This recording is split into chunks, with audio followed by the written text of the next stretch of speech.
which means that basically I take care of people beginning at age 16, and my oldest patient was 106.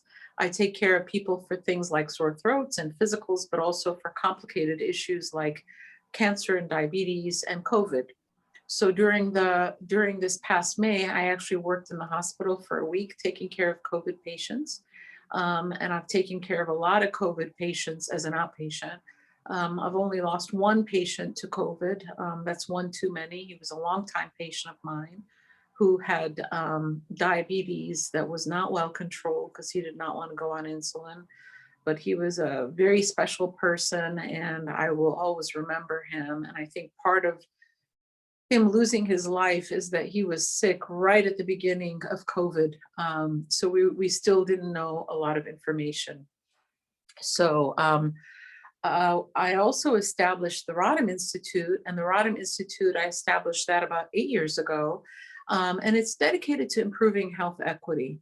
There's a lot of talk about health equity and reducing disparities and all that, but I assure you that we are action oriented. We don't just talk the talk. We don't do research. We are actually trying to make a difference. So since COVID started a year ago now, we've had over 40 webinars, and I invite you to go to our website so that you can, if you want to see them. We had a really powerful one about multiple sclerosis. It's actually the highest rate of people who have multiple sclerosis are Black women. Many people don't know that. We had a webinar about the disparities of COVID in deaf and hard of hearing communities and learned a lot about them. And we're doing a series with our friends from the Hospital for Sick Children, because we are realizing that there are minorities within minorities. So disabled people or the parents or loved ones that care for them are having a particularly difficult time during this era of COVID. We've also distributed 560,000 masks and hand sanitizers. So we are here not just for good times, but also for difficult times and bad times. I wanted to, and I see that my colleague, Ms. Williams, put up the website. Please sign up for our listserv. We're going to have a summit about mental health that's coming up. Everything that we do is free. We do work on workforce, so that we have programs for middle and high school kids, as well as community collaborations. You can read more about us. But I'm here in two capacities, not just as a person from the Rodham Institute or a physician. I'm also a member of the steering committee of the Black Coalition Against COVID. And this is now a national organization. And what it is made of is the 4 historically Black medical schools, people from business, people from labor, from education, from the faith-based communities that really are coming together to educate the African-American community about COVID, to be able to provide good information, that's vetted information about the COVID vaccine, and just so that people can make informed decisions. So I wanted to start off by talking about what COVID is and what COVID as a disease has done. Well, COVID is a virus that, if we look at all the deaths and disabilities and how much virus has done it, it wouldn't even fill a tablespoon. That's how tiny the virus is. And yet it's killed so many people. In the United States of America, over a third of people who've been killed are African American. And in the District of Columbia, 84% of the deaths have been among African Americans. And why is that? Is there something that makes us in our genetic material more susceptible? Well, if that were the case, we would see the same numbers in Africa, and that's just not happened. I'm of Egyptian descent. I talk to my extended family in Egypt, and I say, do you know of anybody who's died? And they say no. And in Egypt, they wore masks maybe for a week, and then they stopped, and there are 100 million Egyptians, and they're all over each other, and people speak very loudly and laugh and so forth. So maybe there's something genetic, maybe something having to do with the blood types, we don't know. So what is it that makes African Americans in the United States so vulnerable? Well, the 400-year legacy of slavery, the medical apartheid system, but really the structural and social determinants of health have to do with that. So people talk about coming to see the doctor, you got to go see the doctor and all that. And while that's important, that only accounts for 20% of why you are going to live for a long time. 20% has to do with coming to see me. So yes, it's important to have insurance. Yes, it's important to go and get your chronic diseases managed. Yes, it's important to go to the physicals and get your, immunizations for children and adults. But you know what's more important? Education and food and where you're born and the air that you breathe and the food that you eat and the water that you drink and the economic stability of where you live and what kind of work that you do. And we know that through this very rigged system that that's not the case for a lot of African Americans. And when we talk about African Americans, let's just be clear, it's not one community. People tend to paint, a community with one brush. We have to also factor in class. So it's class and race. But even when we factor in class, for somebody like Venus Williams, she almost died when she had her baby, because even though she had a blood clot and was having symptoms that were consistent with a blood clot and said, I think I have a blood clot, they were saying, no, this is anxiety. This is her. I'm sorry, it was Serena Williams, Serena Williams. So there is something in addition to class, which is really what plays a factor in a lot of the world. Race here is so deeply ingrained that it's race and class that play the role. So it is not surprising that in this system of COVID and this medical apartheid system, when you had, I went to University of Michigan Medical School, an alum, Dr. Susan Moore, you may have seen her, her YouTube. She graduated in the year 2003 from medical school, a physician. She had COVID, went to Indiana University and taped herself begging for something for pain and saying that she couldn't breathe. I can't breathe, I can't breathe. They wouldn't listen to her, she died. So when people talk about, oh, the legacy, I say it's not just the legacy, it's the historical and ongoing problems with this system.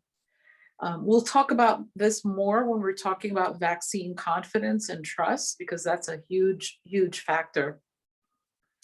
The COVID vaccine, or the COVID virus, you probably have already seen pictures, but basically it's like, those round spiky balls that kids play with, the rubber ones that got spikes.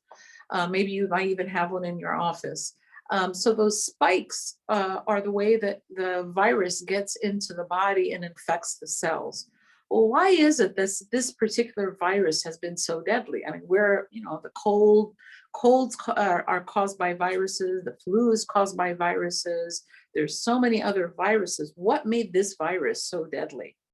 What made it so deadly is that it jumped from an animal to a human. So its natural reservoir is in bats. And so many infections or viruses can live in a host animal where it's harmless, but if it jumps to a human, that's when it can become deadly. So you may have heard of SARS. That was the avian flu. It was when chickens and birds had a virus and it jumped to humans. Fortunately, it was pretty well contained. Then there was MERS, you may have seen that, and that was when camels had a virus and it jumped into humans. Again, that was pretty well contained, partly because of the public health system in those countries that helped contain it. But with this COVID, what happened is that it was highly contagious, highly, highly contagious. And we had never been exposed at all to this virus, ever, ever, ever. And it's a tricky virus. It comes into our bodies, and by the time we realize it's a virus and a foreign invader, it's done its damage. So in older people, the virus overwhelms the system. It gets into the lungs, it can get into the heart, it can get into the brain, it can cause the body to clot more, it can get into the kidneys, it can get into the skin. With the clotting, we've seen people that get gangrene. Actually, one of my dear friends, his mom had to have her leg amputated, and unfortunately, a couple of days ago, she died. We've heard of people getting strokes and heart attacks and clots in the lungs. That's because the virus causes such an inflammatory response. Our body's like, wait a second, where did this virus come from? We're going to basically react. Our inflammatory response, our immune response is so strong that it starts to have the body clot because it's trying to contain these viruses. And that's what ends up killing us. If you're young, that inflammatory immune response is so exuberant that that actually kills you. When you're older, it's the virus really that overwhelms your body. So the people often think, well, okay, I might die from, COVID. And there are a lot of people that are fatalistic. I can tell you, I know this being of African descent. And I'm not a part of the African diaspora because your experience is never, ever been seen on this planet. And when it's over, likely will never, hopefully, ever be seen again. I come directly from Africa. But we have, we have a lot of the same ideas and thoughts about health and where diseases come from and why diseases happen. We're always looking for an explanation. So, for example, my father, he's educated, he's a retired professor, he's got high blood pressure. And when you ask him, why is his blood pressure elevated? He says, I'm hypertense. It's because you're getting on my nerves and my blood pressure is elevated. There's always some reason connecting it to the social, sort of what's happening socially. And when you look at maybe one of the susceptibilities of African Americans versus people that live in Africa is the stress, the fact that that stress is in the genes, it's part of the genetic DNA. That's what's different on a day in and day out. And I would say that we faced the three pandemics that we faced are COVID, Trump, and that let's not minimize that. And we're seeing what happened to our Asian brothers and sisters from all the hatred. And then the other one is the serial murders of Black people. And I will tell you that COVID itself, when I'm seeing patients, I just saw some patients this morning, I'll always ask, have you lost anybody to COVID? Because it's estimated that 1 in 5 African Americans know somebody, either family or friend or neighbor, relative, that they have lost somebody to COVID.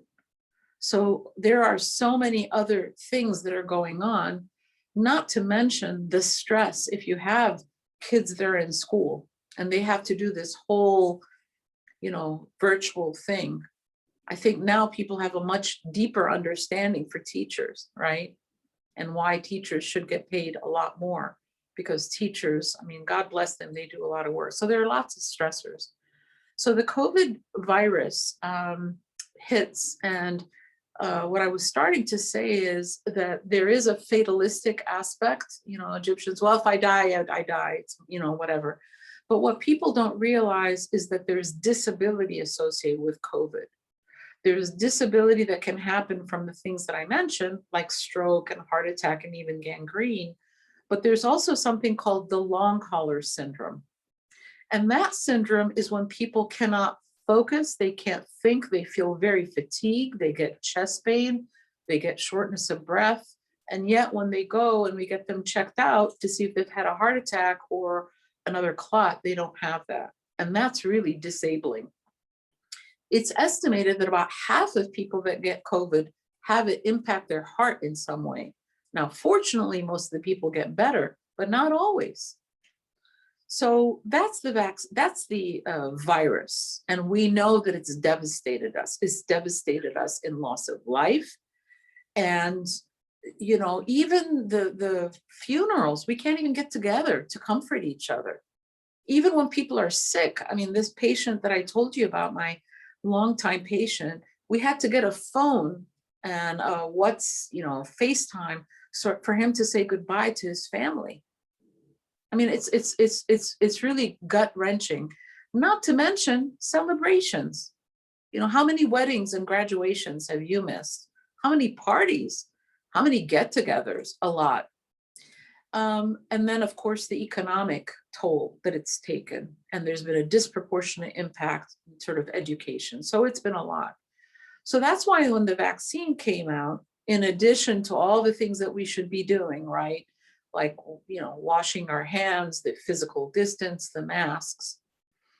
When the vaccines came out, we just have been really at the Black Coalition Against COVID, really trying to educate people to get as many people to get the vaccine as possible. All right, so let's talk about the vaccines, and then we'll talk about some of the myths and the questions, and then I really want to open this up for questions because this is your chance to talk about them. There are 3 vaccines. 2 of the ones that are the Pfizer and the Moderna are being used. There's a relatively new technology, and this technology uses a dead virus. There is no virus that's being injected, and it's using just the very tippy top, that M protein, which is the virus that causes havoc. And this technology has been around for about 13 years. So that's not as new as people would have you say, but I will confess to you that, you know, under the past administration and the way that things got done and the profit motive that was everything, of course, people are going to get skeptical when it's produced under that particular administration. And so why is this vaccine safe, or how can I reassure you about it? They said, well, the way that it was approved was super fast. Well, how quickly anything gets approved depends on how many people are actually in the clinical trials. So if I had 100 people that were enrolled in these clinical trials, it would take decades before I could show that they were safe and effective. But if I've got tens of thousands, hundreds of thousands of people that are enrolled in these vaccine trials, the time frame then shortens. So for example, if I only had 100 people and it was just luck of the draw that none of them got any side effects, well, then you could draw the conclusion that they were safe, but that's not accurate. There's something in science called the power of a trial. So the larger the number of people that are enrolled, the more power there is. So it's not just chance. If you've got like 100,000 people, that's more representative of the population. So you're going to pick up any significant side effects or even deaths or disability when you have a huge number of people. So that shortened up the time frame of how quickly this vaccine got approved. That's number 1. Number 2, for the first time in our planet's history, you actually had people working together for a singular focus, because this virus stopped the planet. It stopped. Everybody stopped. We saw what happened in Italy and Spain and then New York. And I have to say that because of the wonderful work of all of those healthcare workers, but all the whole system that supported them, we learned a lot about how to take care of people with COVID so that the death rates really came down. Okay, not the infections, but the death rates. But still and yet, 550,000 people have died. It just tells you how many people are infected, even with better treatment and what we've learned. So those 2 vaccines, the Pfizer and Moderna, they're very, very similar, okay? Interchangeable, actually. So they have to be stored at super, super low temperatures, very, very cold temperatures.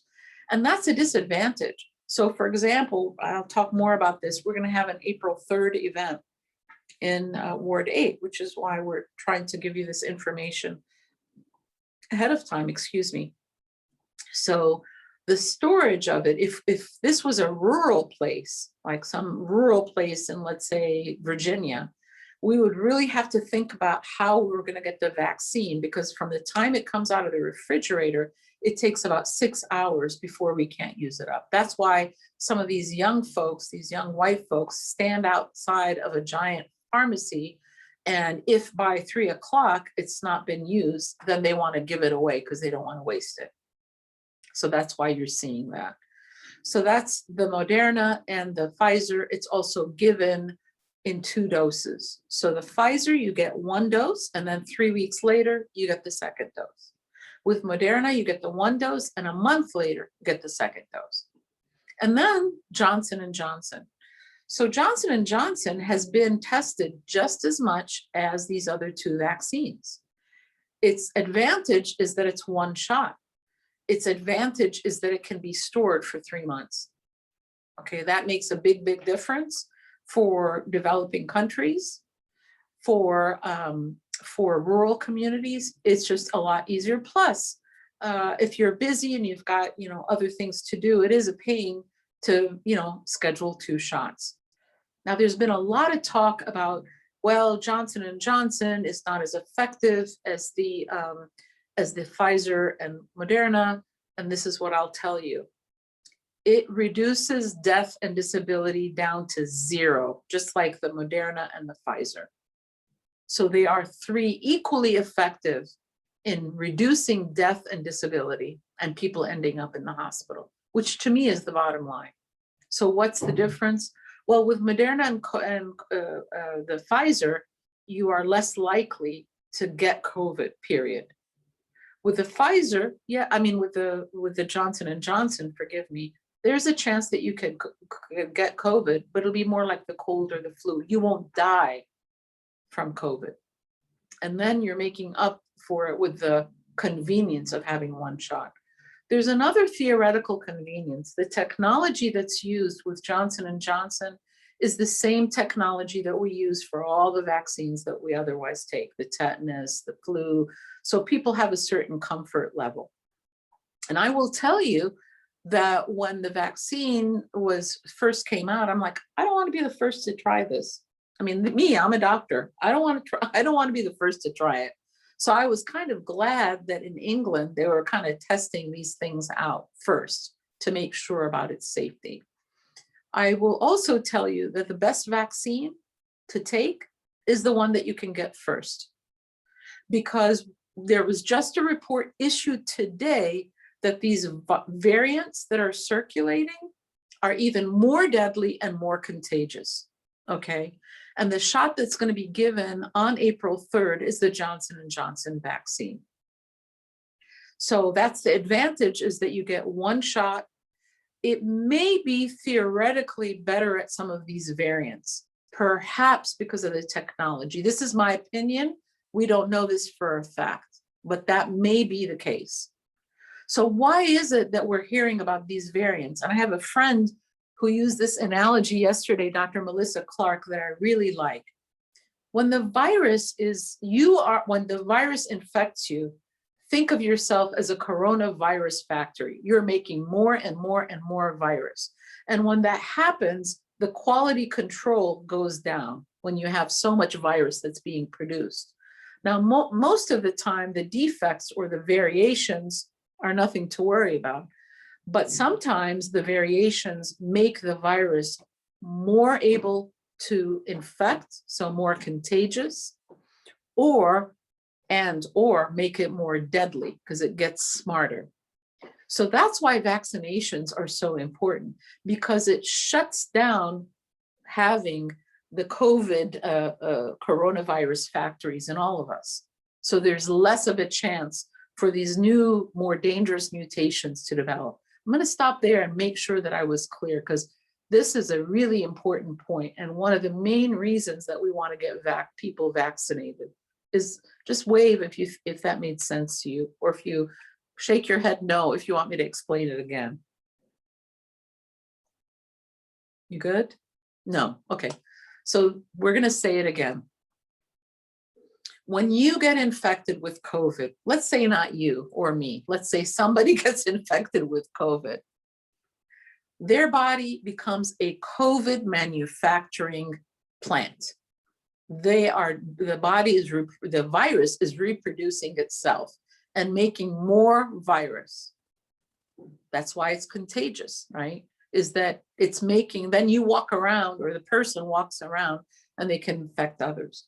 But when it's making more and more and more virus, then the factory, the quality control starts to drop off, right?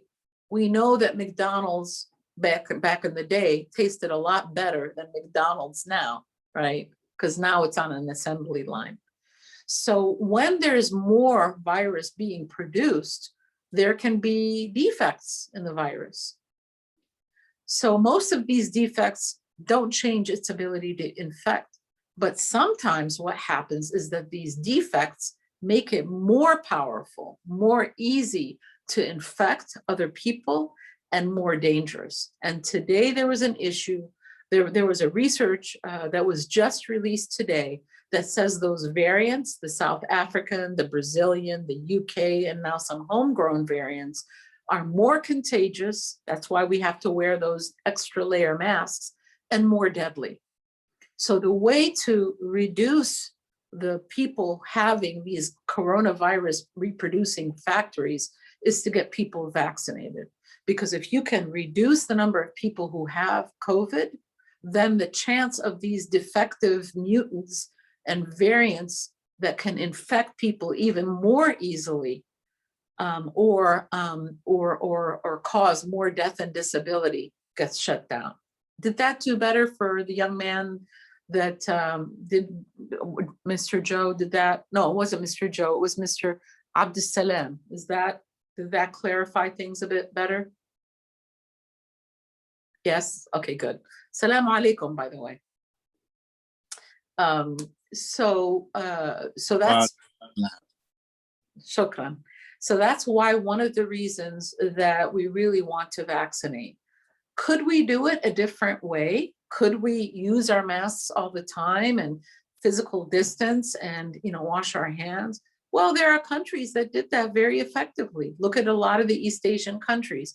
Part of that is culturally, they wear masks a lot more on a daily, basis, either because of pollution or because they don't want to get sick.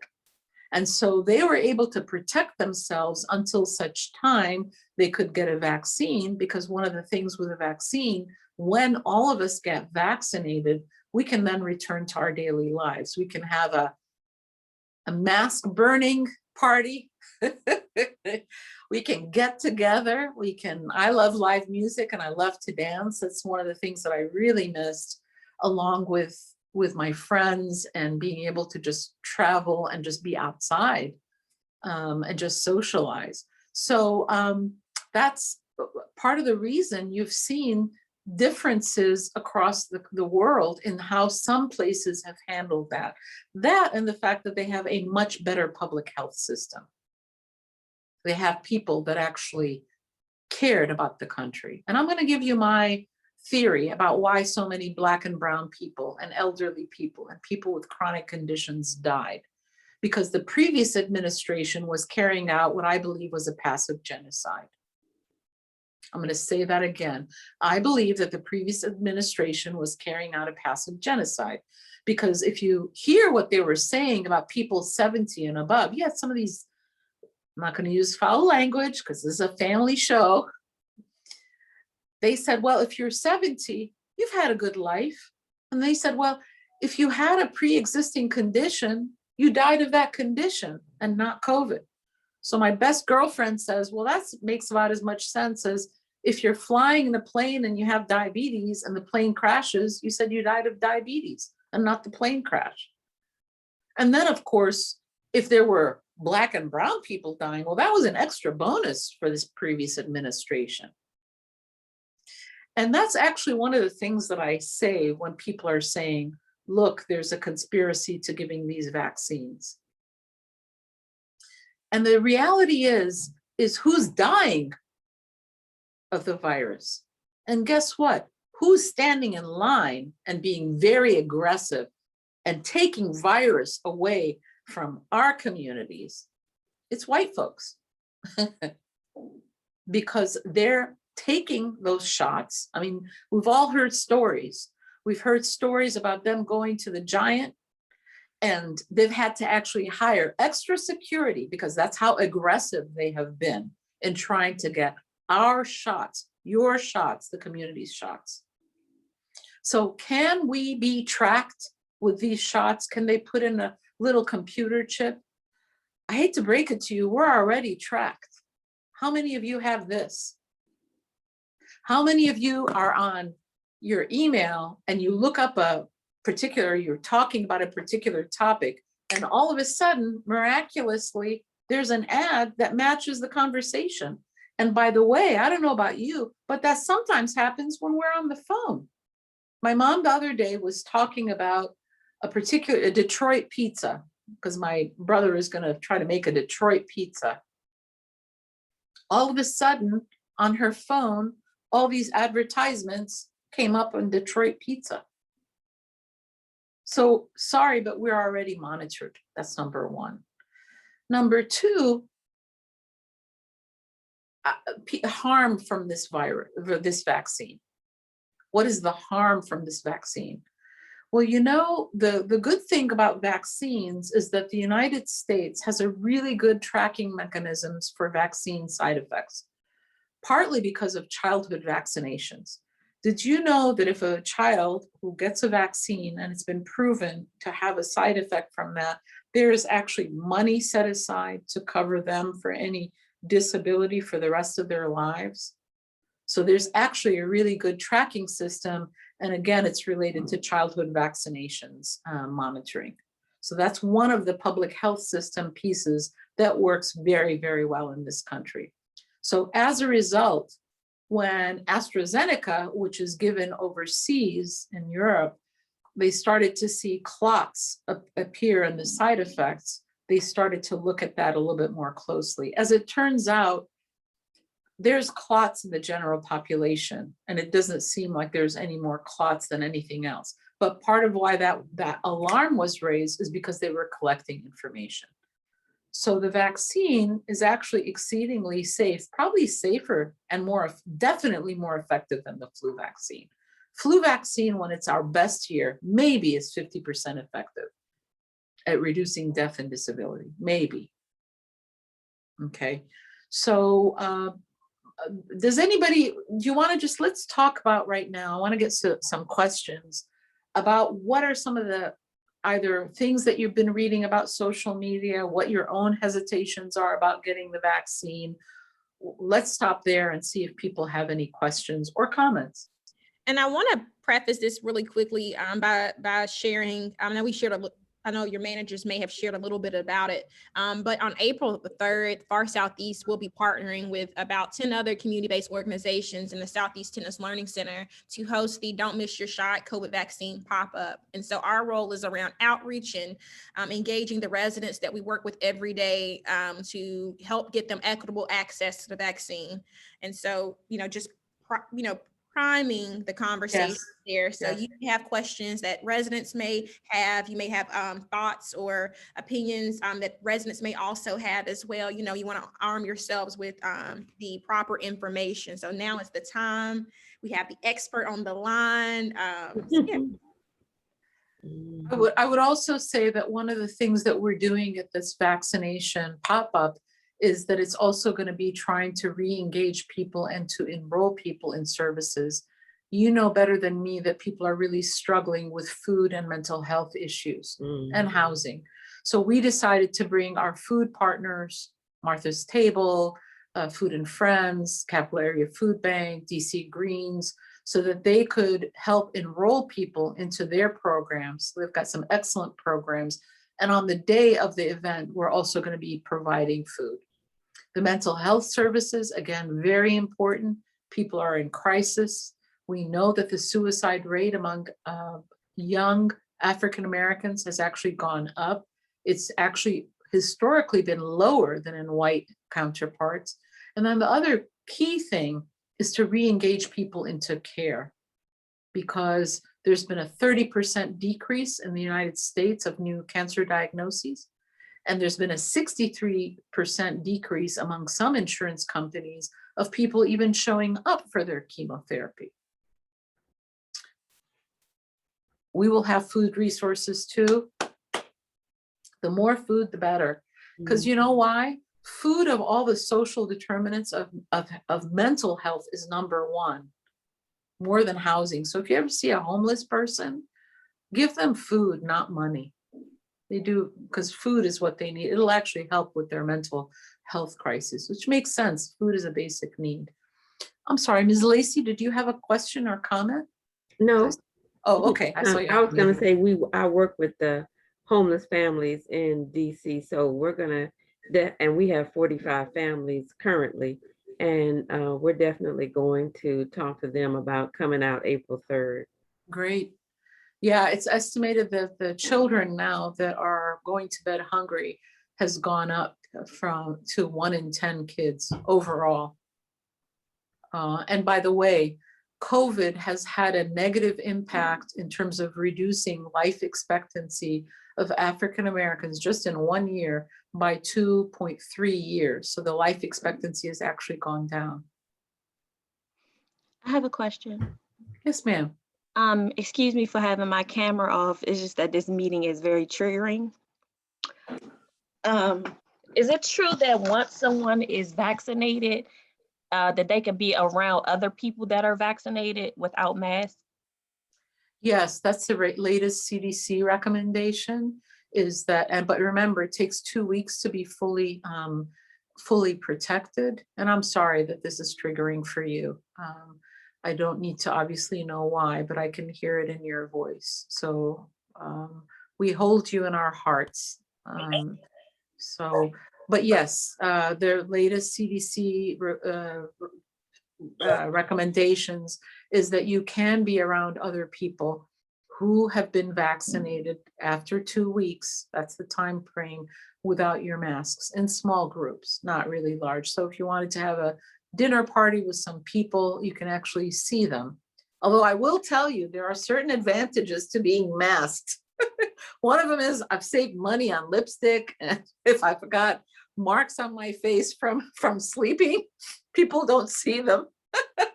I can cover them up, but cover my face. But yes, did that answer your question?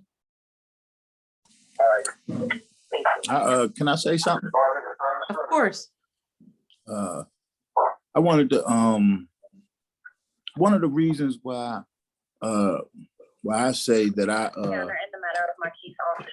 that I'm feeling a little, mixed about getting the vaccination is because well, I mean, of course, growing up, we always, thought, especially growing up first in the Nation of Islam and then crossing over to being Sunni Muslim, we always thought that that they were after us. They was putting something together to stop us from outliving them.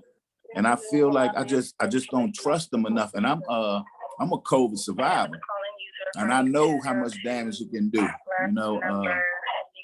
So, and I'm still reluctant about getting that vaccination.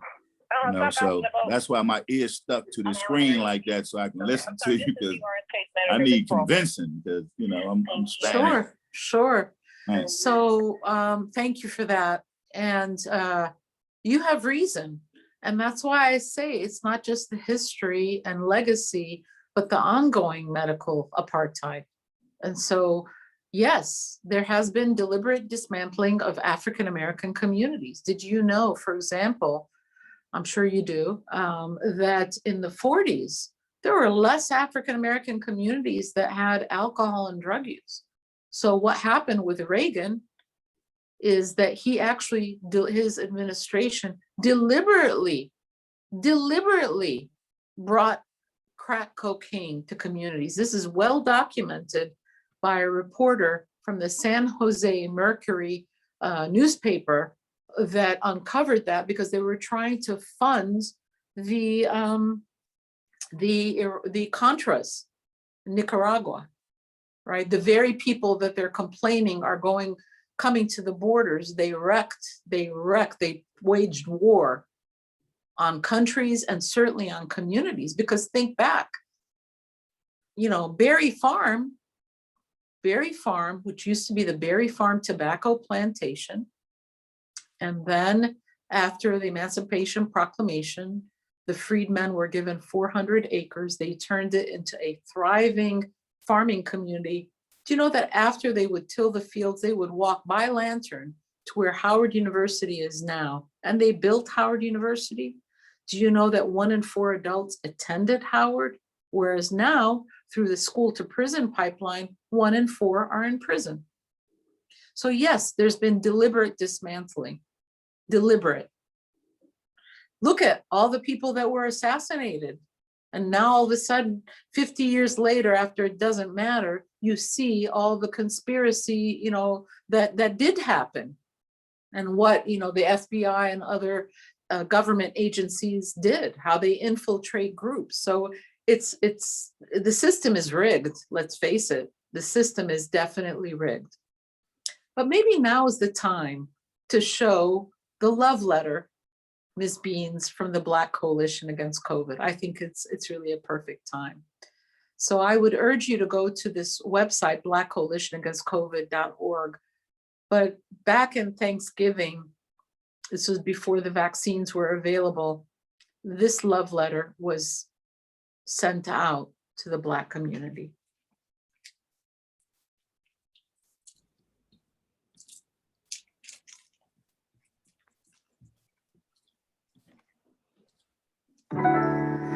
Dear Black America, we love you.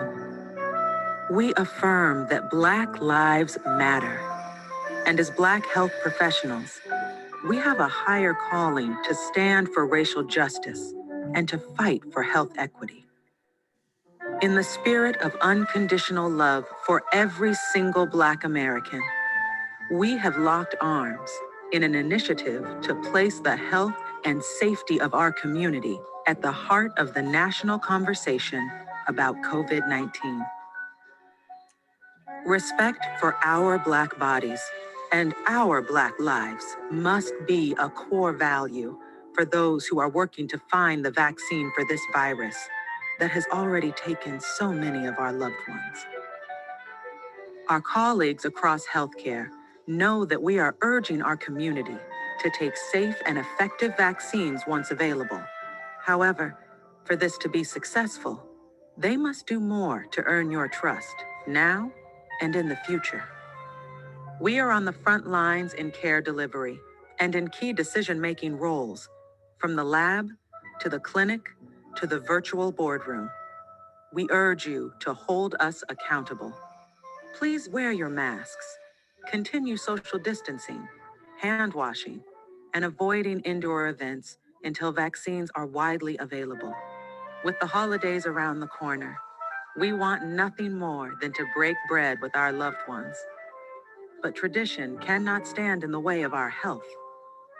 We also ask you to join us in participating in clinical trials and taking a vaccine once it's proven safe and effective. We know that our collective role in helping to create a vaccine that works for Black people and that we trust has an impact on our very survival. Please visit blackcoalitionagainstcovid.org/love letter to learn more about the work we are doing to keep our beloved community safe.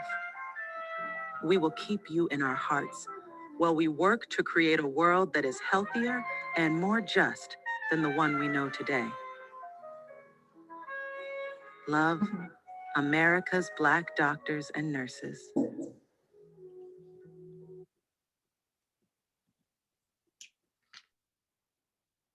And so when you look at the numbers of people, of Black people that were enrolled in these trials, it's very close to 13%. I want to say it's about 11.5%.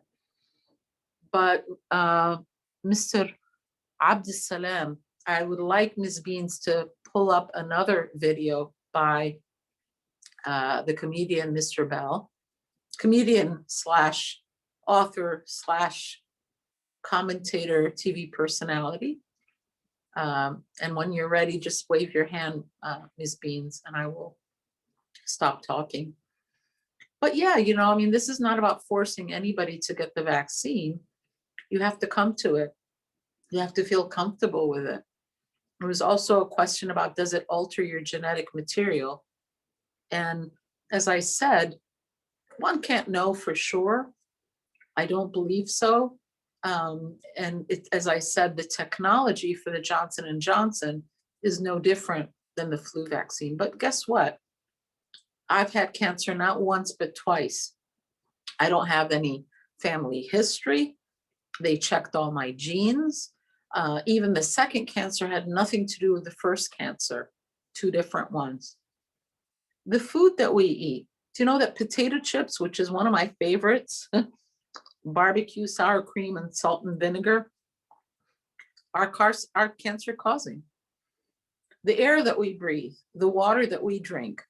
So I'm not minimizing your concerns, but I would say let's do a full risk assessment, because there are other things that we're doing every single day that are actually more impacting on our DNA and genetic material, not just for us, but for generations to come. That includes alcohol in all of its form. I know that's a non-issue for you, Mr. Rashid. Tobacco, weed, maybe, maybe not. I don't believe in weed for kids that are 25 or younger, because there is good evidence that it can impact your mental health and trigger for those people that are susceptible. For schizophrenia and bipolar, I'm fine with it after age 25. I'm glad that it's decriminalized, and I wish the laws in DC were aligned with the federal laws, so that people, when they're going for their jobs, don't get stopped if they test positive for marijuana. That's actually why the K2 and all these things that are much more deadly, or that are deadly, marijuana is not deadly, have come about. So are you ready, Ms. Beans? Let's roll it.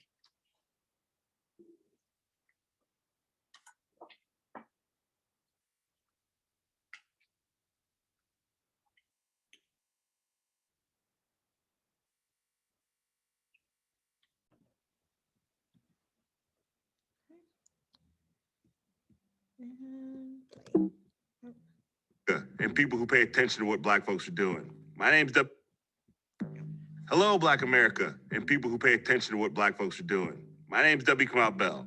There's good news out there. There's a COVID-19 vaccine. Yay! But the bad news is, as Black folks, it's hard to trust what's going on. So what do? Well, we turn to people we can trust. Black folks. But not just your uncle at the cookout. No. Actually, not him at all. I'm talking about Black scientists, Black doctors, and Black nurses. Okay, first question. The vaccine happened fast, like super fast, like Usain Bolt headed to the bathroom fast. Is that something we should be concerned about? Having an emergency authorization for these medications was critical, but that doesn't mean any steps were cut. Anything where money could be traded off for time, that was happening. Like, money was no object. They still have all of the rigor that they use for approving any vaccine. So we can feel confident that the science is still there. The messenger RNA technology has been in development for the last 12 years. So even though you hear this thing about warp speed, believe me, that was not warp speed. And I think the data is real. It suggests it's highly effective. About a week or so after your second dose, the people who had gotten the placebo or who didn't get the true vaccine, their rates of coronavirus continued to climb. Whereas the people who had gotten the vaccine, it just flattened out. And what about side effects? Soreness from the injection site. I had a little bit of arm soreness. Arm sore? Is that a side effect? My arm's sore right now. The common things, soreness at the injection site, headache, fever, maybe a swollen lymph nodes. The second dose is when there's more common, those systemic side effects. Is this like one of those pharmaceutical commercials where at the end they talk real fast about the side effects, and it's like, you're also gonna get hair from your eyeballs and vampirism?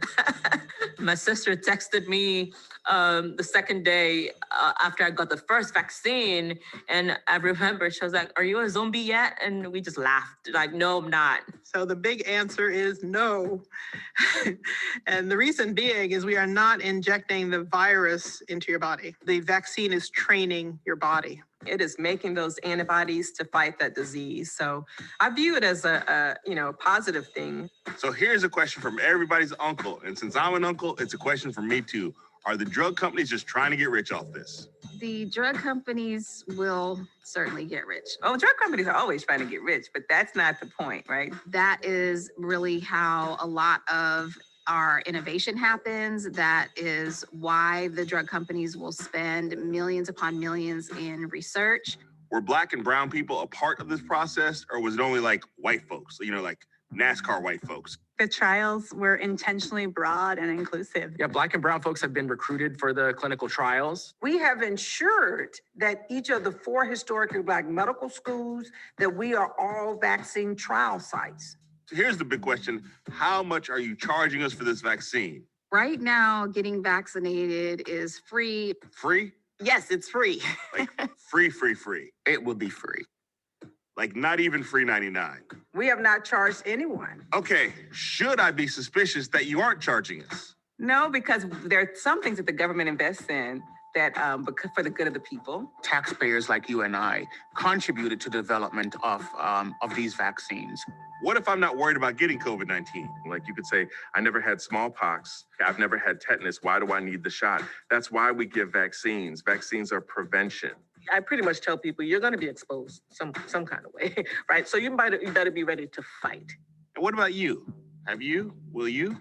I got my first dose about 3 weeks ago. I have not gotten the vaccine yet, but rest assured, I'm anxiously waiting. I definitely will be getting vaccinated when my turn comes. I was scared getting it, and then after I got it, I was like, oh, well, I guess it wasn't that bad. When the vaccine went in, I felt this intense amount of honor. Like a lot of people, I like to get my medical information from bizarre, dark corners of the internet that haven't been vetted. Is that a good idea? Oh, dear. Please do not continue to do that. That is definitely not a good idea. Unfortunately, on the internet, pretty much anyone can post anything. There are no microchips. There's no stealing of your DNA. No, none of that is happening. Thank you, doctors. All right, I'll let you get back to work. And thank you for allowing me to ask you these questions. But before you go, just want to let you know, your parents are super proud of you. It's all they can talk about. I love this. So, you can tell I've got the gift of gab, but I just want to make sure that your questions are answered. I see that. Is it Ms. Goddard? Do you have a question? You're good?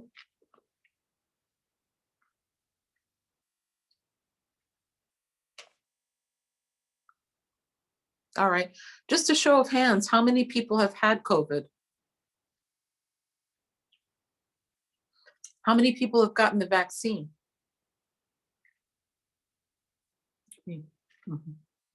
Okay, let's talk about who is susceptible to getting not just COVID, but dying or having disability. It's a lot of people in the Black community. It's people with sickle cell. It's children who are susceptible because they're going through treatment or have an underlying disease. We're waiting, hopefully by the summertime, kids can get vaccinated. The Johnson & Johnson, you have to be 18 and over. I believe Pfizer is the one that it's 16 and over. You are susceptible if you have multiple sclerosis, which is actually highest among Black women. If you've got lupus, if you've got sarcoid, if you've got cancer, if you have diabetes that's not well controlled, if you have high blood pressure that's not well controlled. 87% of the deaths have occurred in chunky people because it affects the lungs. And if you can't fully expand the lungs because you're heavy, that's one of the major risk factors. Diabetes, another major risk factor. People who already have asthma or emphysema or COPD. I don't know who called me. I received a private call before, and Can I ask a question? me and started asking me some questions. Is that long term? The lung spot, is that long term? I feel scared. Could it be? Life. And I'm glad this guy. I understand your question. It can be long term. Fortunately, most people don't have that long term, but it can be. That's one of the long hauler symptoms. Are you having symptoms? Do you want to ask me? Yeah, like if I'm breathing hard, the inside of my chest be itching, like like I'm out of breath. I'm just looking for another excuse other than being fat, So but yeah, that's so that's why I asked the question. Yes, ma'am. How long ago did you have the COVID? I think it was in May of 2019. It wasn't 2020. 20. It was May of 2020, I believe. Okay. You mean March? March. Okay. All right. Who said that? It was March. Tara. Oh. But that was Tara. All right. So things that you can do now that will help. Actually, exercise helps to increase the lung capacity. And I don't mean lifting weights. I'm just talking about regular walking. Losing weight can actually help increase the lung capacity. But losing weight is obviously challenging. You can't see the rest of me, but I'm challenged. So that'll take a little bit more time, but you can start going out for walks now. That will help. I have a question. Yes, ma'am. I tested negative for COVID after I had a couple different encounters with a lot of people, and they only tested one nostril. But I ended up losing my taste. I really didn't have a big appetite, but I only was maybe down in the bed for like one day, and my mom had to bring me something. Yep. And I started eating like raw onions. I was going crazy because I'm like, I tested negative, but I don't understand why I can't taste anything. And it was literally like minutes. I had just had a big dinner, and then I went to go have a dessert a little bit later that night, and I couldn't taste the cookies. Yep. So I guess what I'm trying to figure out is, do you think I might have actually had it? Yes. So remember, how sick you get is also related to how much virus you've been exposed to. So if you were in somebody's face, like the White House, right? They were all in each other's spaces and faces. Then the viral load you had was high, right? Right. Hold on. I think my sister's at the door. 1 second. Okay. Who is it? See, that's crazy, the false negative. I was wondering, it's a test that you can get. They told whoever's responding in the chat. Yes. They were telling me it's a test that I can get to see if I actually had it, even though I tested negative. Can you? Sure. So let me answer the first part of the question. And it was my dad, not my sister. First of all, there are lots of reasons that you could have had a negative test. So it really depends on which test you got. So remember how in the White House they were testing everybody, and they were so surprised. Well, that particular test had a 30% miss rate. Right. So that's why they were all getting sick. So that's number one. Number two, as Ms. White, I believe, said, it could be a false negative. Okay. Because there's a miss rate. People always think about tests as being 100%. Well, no, they can miss. Even if you have the illness, it can miss it. Okay, that's why I always tell people, if you're having persistent symptoms, like for example, women who have a breast lump, and then they're told, well, the mammogram was clear and they still have the lump, you got to go back. You should get an MRI or some other technology because there's miss rates. That's number one. Number two, it does sound very much like you had the clinical illness. My nephew had very similar symptoms of taste and smell loss. So antibodies, well, you could do antibodies, but when were your symptoms? This was last year, maybe around, I guess, December. Yeah, I was doing a lot. October. Probably we wouldn't detect them because the antibody response to having an infection is not as strong as the one that you get when you're vaccinated. That's why we tell people to be vaccinated. But it's been a good 3 months. It's unlikely to be present. And what I tell people is it going to change your mind in any way about getting the vaccine or not? And so I would still recommend, the CDC still recommends that you get vaccinated. But I would just say that you were lucky that it was mild. That also doesn't mean that you can't get it again. I have a colleague. Yeah, that's what I'm gonna ask you next. Yeah, I have a colleague who's actually in the Moderna trial, and her mom was sick in India, so she traveled there. She got sick with the virus, but she was just feeling tired. She did not die or have a complication. So that's the whole thing about the vaccine, is that there is still a potential chance of you getting it, but you just are not going to die or end up in the hospital, which to me is the bottom line. I just inquired this week about getting vaccinated, so I think I'm going to go ahead and do it. Okay. I was one of those people that were very skeptical about it, but I travel a lot, so I just feel like just for like safety reasons, as far as my travel. That's really a very, very go good ahead and get it. That's a very good point. You just I'm in the reminded me. airport right now. Ms. Berry was just on a show. I'm going to try to send this to you, Ms. Beans. And did you have it? Do you have the? No, but I actually saw it with Kwame Brown. Right. Let me send it to you because it's very powerful. Hold on. She is so funny. I'll send it to you. Let's see. Yeah, it's a conversation. Thanks, Ms. White. The new campaign. No, this is not it. She sent it to me. But there was a question or a comment in the chat that that they're being required to get the test. You mean you mean just for COVID or the antibodies? Can you please clarify?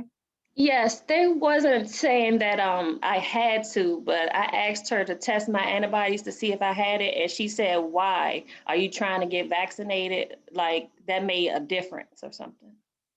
It doesn't. According to the CDC, for the reasons that I just outlined, you will have you still benefit from getting the vaccine because the antibodies from natural infections go down.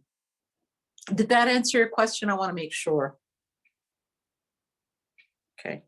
So, Ms. Beans, can you Google that thing with Kwame Brown? Because I think it would be helpful to see that, because Ms. Berry made a very important point about travel. So I have a question. Yes, ma'am. So I don't know if you already said this or not, but you have to get the COVID vaccine every year, like you're getting the flu. We don't know. We don't know. We're not sure, actually. Okay. Yeah, we don't know. So that's a good question, and we don't know. We don't. Maybe not. It's possible and maybe likely, but we don't know for sure. That's another thing that I wanted to share with everybody. You know how the past president, who shall not be named, my grandmother would never name cancer. She would say that disease that shall not be mentioned. We'll say the same thing about him. How he would say, oh, Fauci said this, and then he was wrong, or he changed his mind. Well, you know, you get information, and when you get more information and more science, you update your information. So this is the best information that I'm presenting to you now. It may be that some of the information unintentionally is incorrect, and later we may find out that, I don't know, that something that I said maybe that the variants are more dangerous or not as dangerous. Maybe that's incorrect, or maybe it's more nuanced than that. So please know that I'm giving you the best information possible. Please also know that I get paid a flat salary. I don't get money from any pharmaceutical company, and nobody pays me to do these things, these educational sessions. It is my pleasure and honor. And I just thought of a way that I could find it, Ms. Beans, because I think I sent it. So I'm going to do sent, because I think we just posted it on our social media. So let me see. I just sent the link. Ms. Beans, I think that's it. I'm not sure. I'm trying to pull it up on the browser. Yeah. I also found it too.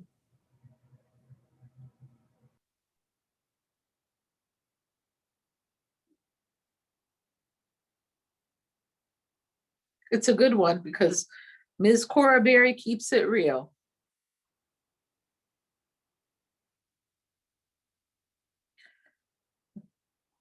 Any questions while we're waiting? I just also sent it to you, Miss Beans. I just sent you an email. And I know that. Yeah, I'm ready. Great. Okay, let's go. All right, let me share my screen here. And so, Oh, this is great. and optimize. Yep, perfect. You do, stop that. Oh. I was talking to a friend and she said, I'm not getting the vaccination. And she said, I don't get vaccinations. I said, yes, you do. Stop that. And she says, no, I don't. I said, how'd you get through school? Well, yeah, other than that, I said, no, but I'm not finished. I said, you travel all over the world. I said, how many vaccinations do you have to get to go certain parts? You got to get vaccination for malaria, for tetanus, for yellow fever. I went down the list. I said, you mean all that time you're getting on them planes with your passport? Well, yeah. I said, this is no different. And I said to all of the people who say they don't get vaccinated, yes, you do. You've been getting it all your life. And then all of a sudden, you don't get vaccinated. And this is the one that's going to save your life. So I say to all of them, if you think there's a conspiracy going on, explain to me. If I go and look at the crowd, most of the people that I see, or a lot of the people that I see standing in line, don't look like me and don't look like. So do you think people are coming from across the city to get a vaccination to die? They're getting the vaccination to live, and they're taking your shot. You stand around the corner talking about, I'm not going to get it. They're coming and taking your shot, and they're going to live. Know this. If you're walking around and you're going anywhere outside your house, eventually it's going to be a requirement. Get it now or get it later. And they have a vaccination passport now. If you've traveled internationally, you know you get your shots and you have a little yellow thing and they list them, and then when you get to customs, they open it up and they see that you got your yellow fever shot. That's no longer. You will have your, if you're from America, you'll have your little blue passport and you're gonna have your orange vaccination passport. And if COVID is not stamped on that passport, you ain't getting out of the country. We're talking about get your butts over here and get vaccinated. I mean, people say, oh, they're going to kill us. I say, well, they must be killing themselves because none of us are getting the vaccine. Killing the white people. And I'll email that video link out to all staff as well. Yeah. So any questions, anybody? You guys have been very patient, especially on a Friday afternoon. We tried to mix it up with the videos to keep it fresh and interesting and helpful, most importantly. Good job too. Thank you. You kind of got the best because we were able to distill, got the first pancake was the first pancake. The third pancake, just like the Three Bears. First one, too hot, too cold, just right. I have a question. Sorry, Courtney. Yes, ma'am. So I've been on all three sessions. Well, most of all three sessions. I came in a little later. And one thing I haven't asked, but I've been hearing you say over and over again is for expecting moms or moms that are nursing, what is the research that you know at this time? Thank you. Thank you. So women and their babies are susceptible to getting COVID and the complications. There's actually some now, initially we didn't think that women, pregnant and nursing mothers were at risk at the same rate. Turns out just as much, and actually there have been not good outcomes with it. So what I'm telling people, telling women, telling their partners, telling families is that talk with your doctor because that's a very individual decision. If you get the vaccine, though, it will also protect your unborn baby, and it'll also protect your baby if you're nursing because of those antibodies that the baby gets when it's nursing. I would suggest if you're thinking about getting pregnant, get the vaccine beforehand and wait a couple of months if you're able before you try getting pregnant. But that's the best information that we have now, because there were no pregnant women that were enrolled in the trials. 23 women got pregnant during the trials and their babies were fine. But again, the power of the trial was not powered to look at pregnant women. Thank Is you. that, you're welcome. You're welcome. Yes, no, I'm about 8 months, so I kind of saw. yeah, so I'm in limp, you know, it's a lot Yeah. of, the doctors are even still sometimes on the Yeah. fence when you talk to them. So I just want to get your thoughts My on take. If I were going to get one, I would get the Johnson & Johnson one. Think about it, because what's scary also is that the new strains seem to be more deadly to children. We've been very lucky that any child who dies is one child too many, but the deaths compared to adults are way, way less. But these new strains seem to be more. And I should also say, just because you're vaccinated, you got to still be vigilant in the public. We talked about small groups. If everybody's vaccinated, that's cool. But if they're not, you got to mask up and double mask up. And if they're not vaccinated, frankly, there will come a time that you really don't want them to be around. Yeah, I live in a bubble. One thing I didn't talk about is who should not get vaccinated. I forgot to talk about that because that's important. So if you've ever had a reaction where your face has swollen, your tongue has swollen, you've stopped breathing or had difficulty breathing with any vaccine, you should not get vaccinated.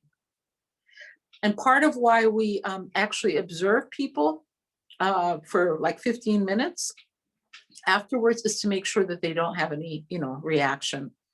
One of my best girlfriends just finished her chemotherapy treatment. And so she was not comfortable leaving the place for like 2 hours. She just sat there for 2 hours. That's what and she's fine. So people can sit longer if they prefer, just for that safety. But if you have an allergy to penicillin or you have an allergy to peanuts, that doesn't count. And then James, did you have a question? I did, but it was more like a thought, because I was just thinking when Courtney was talking. So when moms that are breastfeeding have COVID, they advise them not to breastfeed, right? No. They want you to breastfeed, right? Or they don't? I thought, don't quote me, I thought that they still breastfeed because the benefits of breastfeeding for other antibodies and also the connection to the baby are important. But you know what? I would suggest that you look that up on cdc.gov because I'm not certain. Okay, because the reason I asked, because I believe last January, my whole house had COVID. And because it was so fresh and new, they didn't really know what was going on. But it was kind of like flu-like symptoms. But I was pregnant at the time and I had a 6-month-old baby.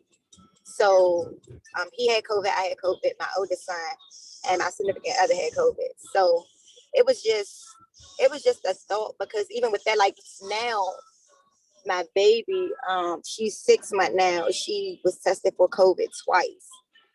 It came back negative. So I'm just confused as to like how they can test the babies for COVID, but they're not letting them get vaccinated. Like, I don't know. I don't know. I understand. Well, when it comes to your babies, you can never be too careful. You got to ask the questions once, twice, 10 times. I understand that. So I'm glad that everybody's fine. And yes, they can test everybody, but they can't vaccinate everybody, because when it comes to babies and children, they try to be extra, extra, extra careful. The childhood vaccines, they predominantly affected children and babies. That's why they get vaccinated. But when it comes to something like COVID, which is so new, we have to wait. We have got to get, right now, the clinical trials are happening. I think the youngest are about 3 months old. So we will have that data hopefully by the summertime, because it's happening all over the world. But your babies and are good now? There's no issues or problems? Yes, everyone's good. I just I came in contact with someone that had COVID, so I just wanted to be sure. And when I went, they did tell me my baby could get tested, and I think at the time she was 4 months. Oh. So they actually gave her a rapid in both nostrils, and then they gave her another test, the one that come back in like 3 days or something. Okay.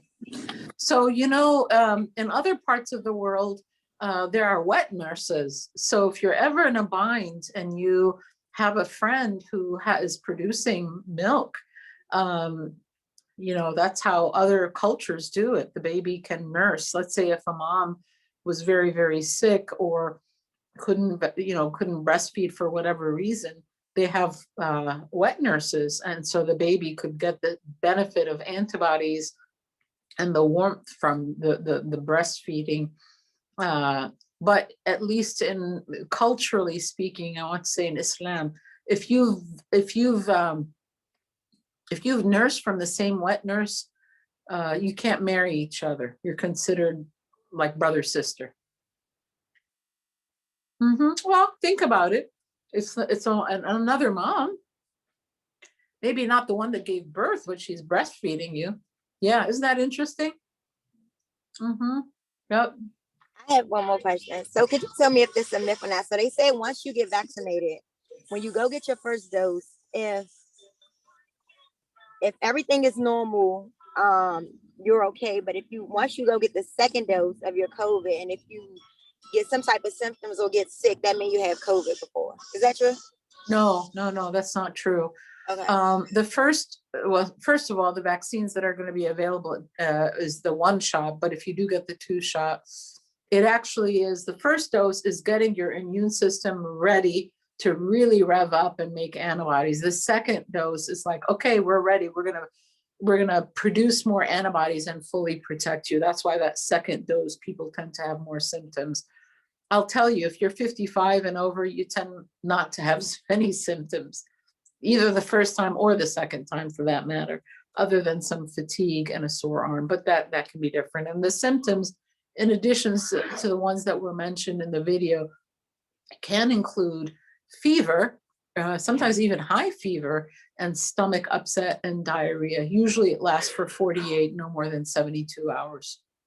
But you did bring up a really important point that I just want to mention, and that is, we don't test people for COVID before they get the vaccine.